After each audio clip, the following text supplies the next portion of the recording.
What is up, AdjrianNickelodeon Nation? Let's get right into the motovlog. Get the fuck up.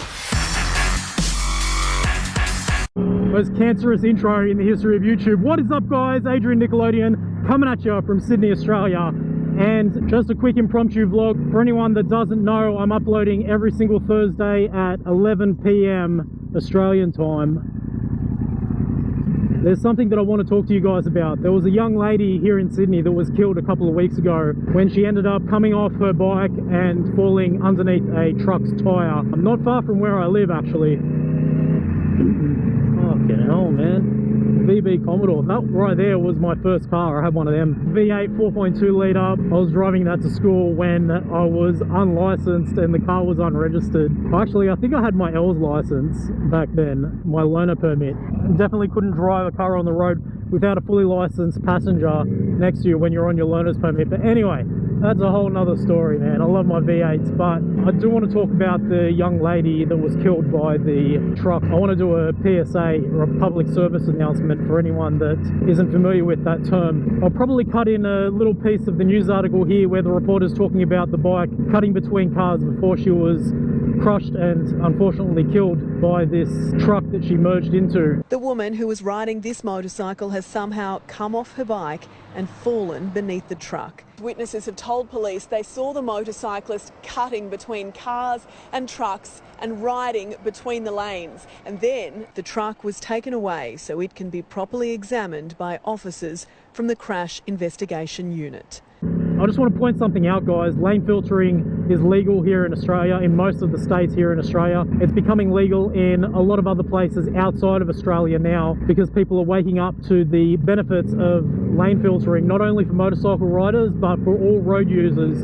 A lane filtering motorcycle is one less car on the street. It's one less person that you need to wait behind in traffic. And a lane filtering motorcycle, as much as there's people out there with really fucking tiny brains, bro, and they think that a lane filtering motorcycle is like cutting line and like getting ahead and holding everyone else up. The thing about a lane filtering motorcycle is it's not holding anyone up, it's actually helping you guys. And people like to compare that to someone jumping line at the cinema or the popcorn stand at the cinema and that they have to wait behind them. You don't have to wait for a filtering motorcycle. I got a lot of guys here, like Sydney's pretty good, people are, you know, used to it now. But back in the day, man, when lane filtering wasn't legal and, you know, most of the motorcycle riders in this city were doing it illegally, I used to get fucking cut off. I used to get the gap closed up on me all the time.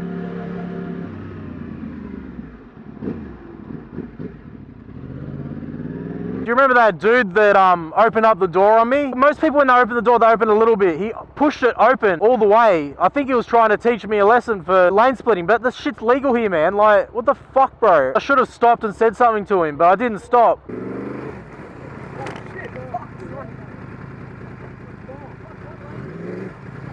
And it's just from fucking like really jealous people, bro, that just think that motorcycle riders have this advantage, and like, how dare they have this advantage?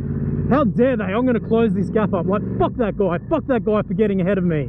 Fuck that guy for dealing with every motherfucker on the road being on their phone. Fuck that guy for getting soaking fucking wet. This truck is killing my life, bro.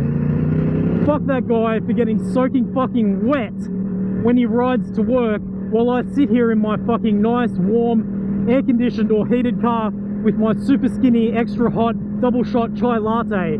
Riders of the storm. Oh, is that fucking hail, cunt? Tell me that's not hail. Just ride it out, ride it out. Riders of the storm. Oh man, these raindrops fucking hurt. This is fucking ultimate. Ultimate raindrop fucking annihilation. I don't even think it's worth putting on my wet weather jacket. I'm gonna get fucking messed up.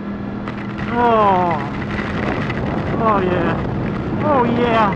These cunts got the right idea, stopping underneath the bridge. Oh, fucking hell, man, nah.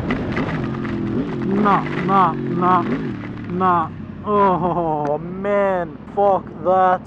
Fucking getting smashed. I'm like halfway under this fucking bridge and the wind is blowing the water towards me. Putting my blinker on for safety. In a really fucked up place. If anyone wants to not pay attention and swerve towards me, there's nowhere for me to go. Look at this, even car drivers are pulling over. Man, that's ultimate when car drivers pull over. Fucking dickheads. How dare that fucking motorcycle rider. Fucking tiny brains, mate. Fucking surrounded by fucking idiots in this world, man. There he goes, there goes Speed Racer. Anyway, I want to talk about this lady because the news reporter did say that the lady on the bike, and I want to specify the bike was actually a scooter. We don't need you to mention that in the comment section. She's still a rider. At the end of the day, guys, she's still a rider. She was wearing, like, it looks like she was wearing a leather jacket, so she's doing a lot better than most of the other scooter riders that I see out there, especially in Sydney City, wearing shorts and thongs and t-shirt and not really wearing their protective gear. The news reporter was saying that she was merging in between cars right before she changed lanes. Now this is very important. She changed lanes into the gap between the truck and the trailer. Witnesses have told police they saw the motorcyclist cutting between cars and trucks and riding between the lanes, and then trying to change lanes between the truck and its trailer. Now, I've had some people comment on my Facebook post saying that they've never seen a truck with a trailer that has a hitch that's so long in between the truck and the trailer. And there's a reason for that. It's a very specific type of truck. Actually, I think there's one up here. Let's have a quick look. This is one. This is it. This is one of them right now. This is one of the trucks, guys. So you can see here, there's a big gap between the truck and the trailer. This is so the truck can make, I'm pretty sure it's so the truck can make like really tight turns, etc. But the thing is, right, when you're riding and this truck comes past you, I'll do it right now, right? This truck's coming past me. Right now, I think that that's the end of the truck, so I'll merge into that gap. And I have no doubt that that's exactly what this woman did. She merged into that gap just there. I'll just get in behind this truck. She merged into that gap, not realizing that the truck was towing a trailer between that super long tow hitch. And I've got to say, guys, like, I'm an experienced motorcycle rider. I've been on the road for over 15 years. I've been riding motorcycles for over 30 years since I was a fucking young pup. Even I have made mistakes like that before. I remember, I don't know, 14, 15 years ago when I was first on the road, I merged, I changed lanes into a truck. I changed lanes, right, thinking that this truck had passed me. It was one of the really long B-double trailers. Didn't realize that it was a little bit longer than the usual length that you see out there. And I merged into the side of the truck, and luckily I only clipped my mirror. My mirror got pushed forward as I merged into this truck, and I quickly realized that there was maybe another meter left on this trailer, and I shouldn't have merged so early. Even I have made mistakes like that. Even with trucks like this, I've mistaken that gap thinking that the truck had finished and that there was no trailer there, and gone to merge inside. But what has saved me, and this is where the PSA comes in, this is something that I want to push, I want to stress this with every single motorcycle rider that is watching this video, and this is something that will help car drivers as well. Doing your head checks, doing your shoulder checks, your lifesaver checks, whatever you guys want to call them, looking over your shoulder to make sure that there's nothing there. There's a reason why they call it a lifesaver check, man. And I have a feeling that this female motorcycle rider, or this female scooter rider, didn't do her lifesaver check, didn't do her shoulder check before she changed lanes into the gap between the truck and the trailer. Because I guarantee you, if she did, she would have seen that there was a trailer there. It's very, very easy to make assumptions. I've done it myself, man. You become complacent when you see the same stuff every day. You start to make assumptions, and you go, okay, yeah, cool. Well, that car's going to do that, or this truck doesn't have a trailer behind it. I'm just going to assume that that's the case because I don't see anything behind it, not realizing that the truck is actually towing a trailer behind it. I have made that mistake. Experienced motorcycle rider has made that mistake. Now I want to touch on something else just really, really quickly. I've had like a lot of flack from viewers of my channel in the past saying that they find my double head checks disorientating. Oh man, my camera is fogging up. What the fuck? I need to pull over and fix that up.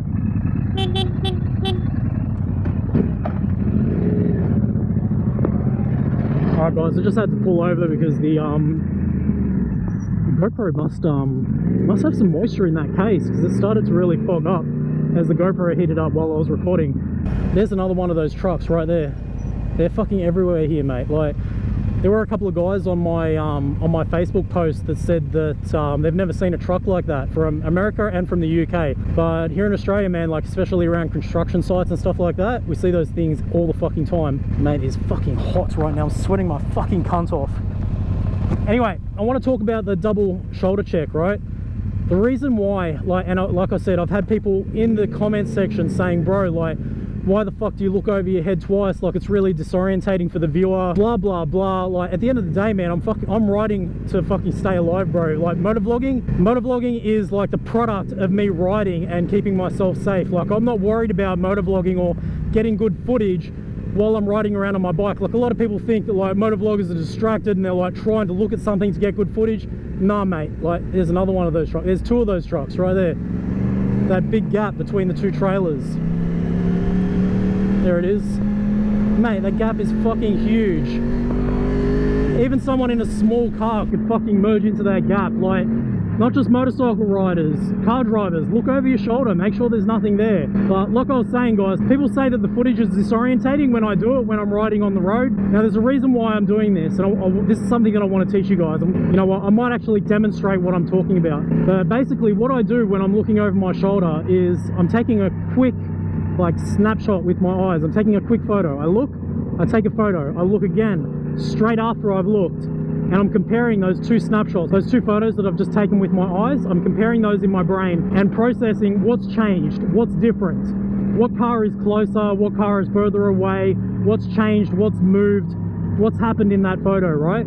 Because a quick shoulder check, having a look over your shoulder and having a quick peek and taking that single photo, if there was a car going 200 kilometers an hour, you wouldn't know that it's going 200 kilometers an hour unless you were able to compare it to something else. When you have a second look, you can process the image in your mind and say to yourself, wow, that car that I just looked at half a second earlier is a lot closer half a second later. And you can quickly gauge how quickly a car is closing in on you, or how far away a car is when you're about to change lanes, or whatever it may be. This is basic. Like, this is shit that they don't fucking teach you. This is something that, like, I've been trying to push on this channel, and a lot of people don't understand that. Throw your fucking motorcycle handbook out the fucking window and start thinking logically about every situation on the road. This is how you build your crystal ball of awareness. This is how you start to predict driver behavior. And being a good rider isn't fucking being able to fly down the road at 300 kilometers an hour. Being a good rider is being able to predict driver behavior before it happens. That's the only way you keep yourself safe on the street. I can tell you that right now, man, from a long-time motorcycle rider and a long-time commuter,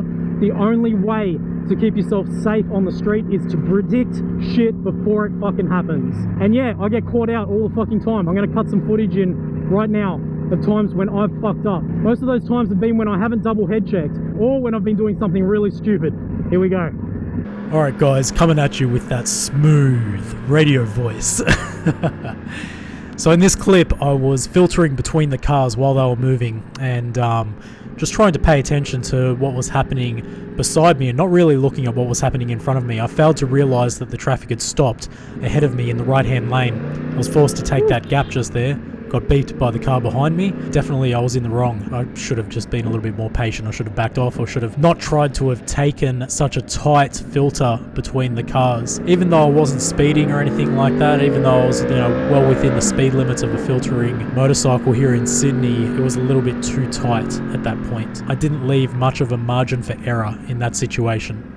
Now I'm just going to let this clip play because there's another incident that we encounter a little bit further up here that just really enforces how important it is to really practice your motorcycle safety maneuvers on a daily basis.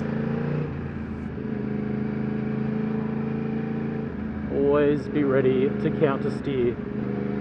Always got to be on your fucking A game, man. And I'm going to include this clip as well. This isn't me, this is another rider, but it's always good to see it from a third person perspective. As I came in to filter down the line here, the rider actually pulled out in front of me. You can see there she has her mirrors folded in, no head check. I've got an extremely loud motorcycle, so she most likely has music blaring, because she definitely would have heard me coming. This footage is about 3 or 4 years old as well, by the way, guys. Mate, perfect example of how not to filter. Not even fucking doing a head check. I even revved, bro. Like, she's got a Cena. She's gonna see me in a second. She's got her mirrors folded in. She's probably got music going. Doesn't even know what the fuck's going on around her. Oh, fuel lights on. You know what that means, guys. I just want to point something else out, guys. Like, I'm no fucking saint on the road. Yes, I preach safety all the fucking time. Yes, I target phone using drivers. I also do wheelies almost every single fucking day. I also take my hands off the handlebars. Woo! I'm gonna crash and die now.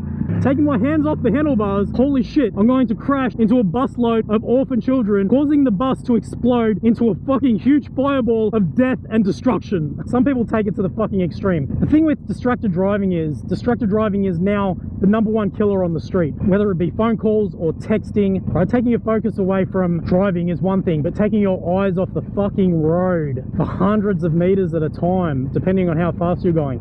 Mate, you are an accident waiting to fucking happen. Doing wheelies, like I wouldn't do wheelies right here, obviously, because there's a lot of cars around, but doing wheelies on a fucking empty street in the middle of fucking nowhere with no pedestrians around. Anyway guys, just finally I want to express my condolences to the family and friends of the young lady that was killed.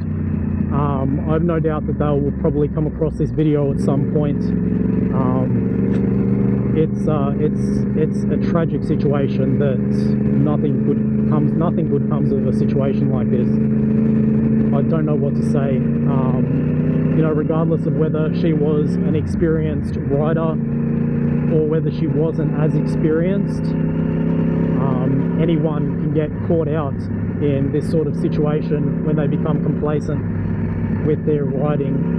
Everyone, basically at the end of the day, everyone makes mistakes, and one of the this thing is fogging up again. Hold on. Everyone makes mistakes, man. It's something that a lot of motorcycle riders realize when they get onto a bike. They understand the risks. They know what they're signing themselves up to. I rode into the city for, you know, almost a fucking decade, 120 kilometer round trip every fucking weekday. I got home and I thanked the higher forces that I made it home safe that day. It's a shame, man. It's just the way it is. I mean, like, the only thing that motorcycle riders have between us and the outside environment is usually 3 to 6 millimeters of leather, and even I don't have that. I wear this armor for impact protection for the type of riding that I do, because I'm in traffic. I don't expect to slide, so I wear this armor to protect my joints, to protect my elbow joint, to protect my shoulder, my back, my chest, etc. If I was to come off in a slide, this stuff wouldn't really protect me as well as a leather jacket, for example. And if I ever go on really hard rides, or if I'm ever going up into the twisties and stuff like that, most of the time I'll switch over from this armor and wear a leather jacket. But at the end of the day, man, this lady was wearing a leather jacket, she was wearing a helmet, she was obviously wearing her PPE, and she still lost her life. And it's a crying shame, man. I don't know what to say to that. There's nothing that I can say that will change that situation. There's nothing that I can say that can make the family or friends feel any better about that. There's nothing good that comes of a situation like that. I suppose the reason why I'm doing this video is because, you know, I recognize that risk is out there. I wish I'd made this video sooner, but hopefully the message gets out to all of the other guys out there that watch this video, and they just pay a little bit more attention, a little bit more care, because you can pay the ultimate price on a motorcycle with one simple mistake. One small little fuck up could end your life, and that's something that all motorcycle riders deal with on a daily basis. So anyway, guys, sorry about the bit of the downer at the end of this video, but it's an important message that definitely needs to get out there, especially to a lot of the younger, less experienced riders that I have on my channel watching my videos. It's not all fun and games on this channel, man. I said that for a long time, but anyway, ride safe, guys. I'll see you guys next Thursday, 11 PM Sydney time, for another episode on the Adrian Nickelodeon channel. Peace.